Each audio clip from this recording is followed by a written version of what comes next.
Clear कुछ दिन पहले ही अपने पेरेंट्स के साथ ग्रीन विले में शिफ्ट हुई थी। ग्रीन विले साइज में तो बहुत बड़ा गांव था, लेकिन वहाँ पर सिर्फ 8 या 10 घर थे, वो भी एक एक घर काफी दूरी पर थे। ग्रीन विले दिन में जितना हरा भरा और खूबसूरत लगता था, रात में उतना ही भयानक लगता था। क्लेयर को ग्रीन विले आए 1 हफ्ता हो गया था और वो आज पहली बार बाहर निकली थी ग्रीन विले में घूमने के लिए।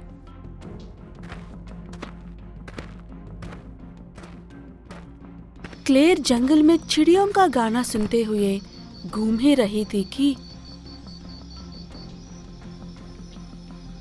उसे सामने से भागकर आता हुआ एक घबराया हुआ लड़का नजर आता है। वो अपने हाथ में एक किताब लेकर भागता हुआ क्लेयर के पास आकर ऐसे रुकता है कि जैसे कि उसे उसी का इंतजार था। हाय, मेरा नाम केल्विन है। मैं क्या करूं? और तुम इतना काम क्यों रहे हो? कहीं कुछ चुरा कर तो नहीं भाग रहे ना? चुप हो जाओ, कितने सवाल करती हो।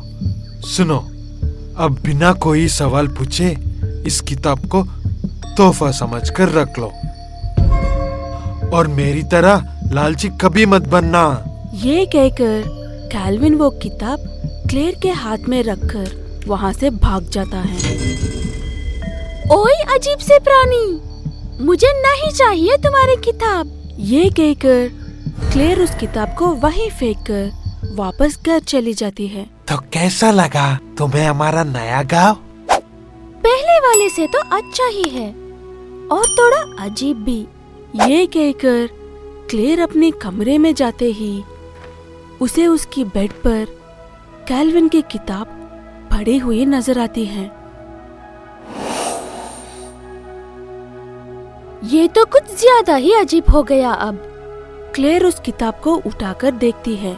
उसके कवर पर लिखा था लास्ट विश। खोलकर देखा तो पूरी किताब खाली थी। बकवास, जैसे इसका मालिक वैसे ही उसकी किताब। क्लेयर उस किताब को घर के बाहर ले जाकर कचरे के डिब्बे में फेंक देती।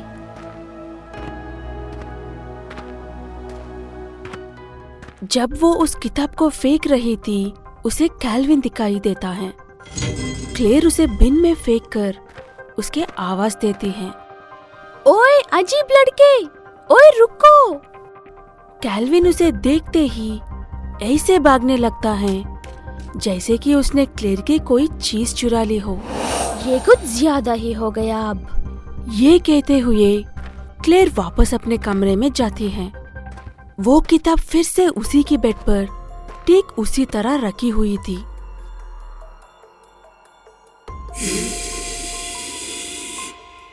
हद हो गई अब तो। ये कहकर क्लेयर उस किताब को उठाकर उसे इधर उधर पलटकर देखने लगती है, इस उम्मीद में कि शायद कुछ लिखा हो। उस किताब के पीछे कुछ लिखा था। बोलो तारा रारा। एक क्या बकवास है। क्लेयर उस किताब को बेड पर फेंक देती है। बेड पर गिरते ही वो किताब खुल जाती है और अब तक जिस किताब के पन्ने खाली थी, अब उन पर कुछ लिखा हुआ था। उसमें लिखा हुआ था कि एक आखिरी ख्वाहिश मांगो और इस किताब को किसी और तक पहुंचा दो, इसके सारे नियम बताकर। अगर तुमसे एक किताब लेने वाला 24 घंटे में इसका इस्तेमाल नहीं करेगा तो उससे तुम्हारी मौत हो जाएगी। अगर वो इस्तेमाल करा है तो उसे उस किताब को किसी और को देनी पड़ेगी। ये क्या बकवास है? ये कहकर क्लेयर उस किताब को डेस्क पर रख देती है। अगले दिन क्लेयर के कुत्ते को कोई जानवर जंगल में खींचकर ले गया था। दुखी मत हो बेटा, अब वो लौटकर नहीं आएगा। क्लेयर रोते हुए अपने कमरे में जाती है। कुछ देर बाद क्लेयर का रोना धोना बंद होने के बाद उसकी नजर उस किताब पर पड़ती है। क्लेयर किताब खोलकर उसकी पेट की विश मांगती है। उसकी विश मांगने के कुछ ही देर बाद उसे उसकी माँ बाहर से आवाज देती है। क्लेयर, क्लेयर, यहाँ पर आओ जल्दी से। क्लेयर बड़ी इरिटेट होते हुए बाहर जाती है। क्या है मॉम? ये हाँ, ये तुम्हारा ही है।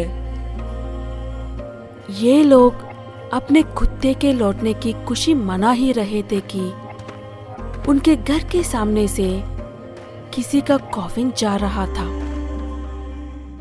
कैल्विन नाम था लड़के का। अचानक से इतना बुखार चढ़ गया कि उसकी मौत ही हो गई। एकदम से क्लेयर के हाथ पैर कांपने लगते हैं और वो उसके पेट वहीं छोड़कर अपने कमरे में जाकर उस किताब को ढूंढती है।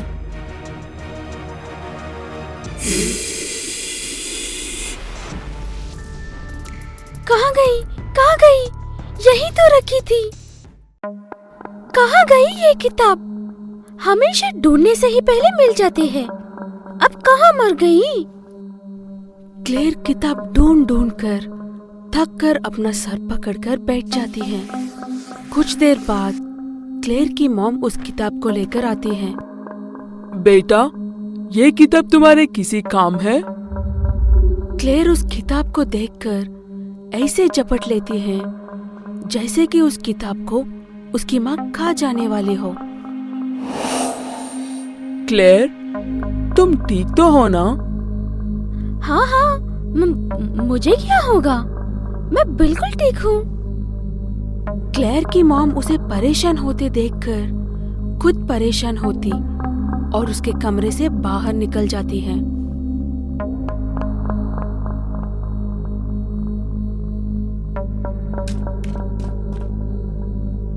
मॉम, आपने इस किताब में से कुछ पढ़ा तो नहीं ना?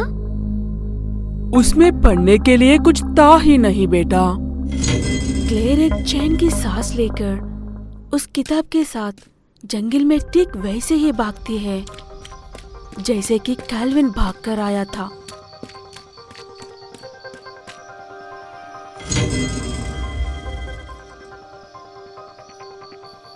काफी देर तक ढूंढने के बाद क्लेयर की मिट्टी में खेल रहे दो छोटे बच्चे दिखाई देती हैं।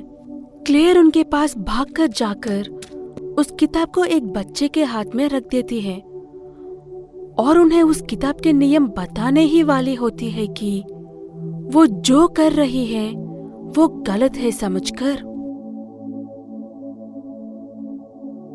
मैं इतनी भी स्वार्थी नहीं हो सकती। क्लेयर उन बच्चों से उस किताब को वापस लेने की कोशिश करती है, लेकिन वो बच्चे उसे वो किताब नहीं देते। क्लेयर उनसे वो किताब छीनने की कोशिश करती है, लेकिन वो रोने लग जाते हैं।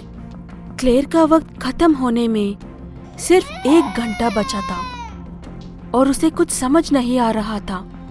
क्लेयर उन बच्चों को समझाने की कोशिश करती है, लेकिन वो समझने का नाम ही नहीं लेते।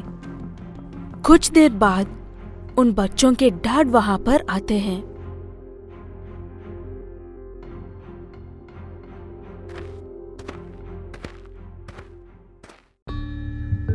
कौन हो तुम? क्यों परेशान कर रही हो मेरे बच्चों को? देखिए सर, मेरी बात सुनिए। क्लेयर उन्हें सारी बात बता देती है। वो भी लालच में आकर उस किताब को ले लेता है, लेकिन जब क्लेयर अपनी गाड़ी में टाइम देखती है तब टाइम खत्म हो चुका था।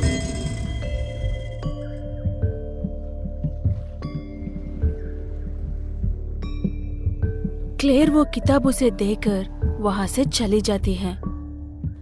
घबराहट की वजह से क्लेयर का शरीर गर्म होने लगती है। लगता है मैं भी मरने वाली हूँ। ये सोचकर डरते हुए क्लेयर अपने घर जाती है। घर में देखा तो उसकी माँ को काफी तेज बुखार चढ़ता था और वो मुश्किल से सांस ले पा रही थी। क्लेयर अब तक ये समझ रही थी कि वो मरने वाली है, लेकिन हकीकत में उसकी लापरवाही की वजह से उसकी माँ मरने वाली थी। मॉम को क्या हो गया? पता नहीं बेटा, अचानक से तबीयत खराब हो गई है। वो किताब इतनी बेरहम है कि उसने उस बच्चों को तक नहीं छोड़ा। डेविड के दोनों बच्चों का भी वही हाल हुआ था।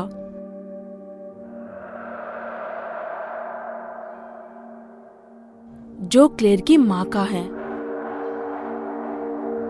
वहां पर उन बच्चों के डैड मिस्टर डेविड अपनी लास्ट विश मांगते ही